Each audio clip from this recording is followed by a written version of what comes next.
Buongiorno a tutti, faccio questo video perché ho appena terminato una conversazione telefonica con l'assessore di Napoli Luca Trapanese in merito alle mie dichiarazioni a Piazza Pulita da Corrado Formigli la settimana scorsa.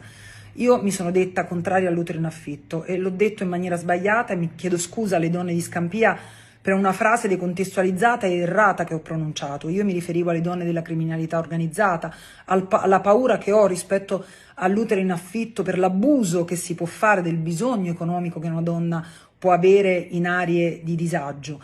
Ovviamente conosco molto bene la forza delle donne di Scampia, so le lotte che vengono quotidianamente portate avanti da queste donne, da queste famiglie, insieme alle associazioni e alle istituzioni.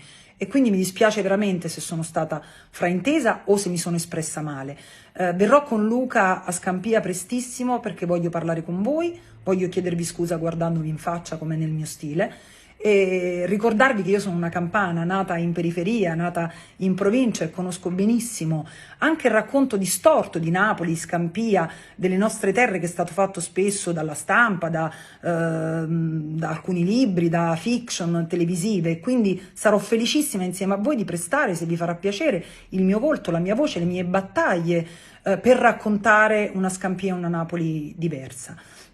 Contestualmente dico anche che non accetto lezioni sui diritti da nessuno, non mi farò strumentalizzare da qualcuno in un momento delicato di campagna elettorale. Io ho votato a favore dei diritti civili in dissenso dal mio ex partito politico perché ci credo fortemente, così come credo che un bambino abbia il diritto di crescere e nascere in famiglie dove esiste solo l'amore, e quindi mi sono dichiarata più volte favorevole all'adozione da parte di un singolo o di coppie omosessuali.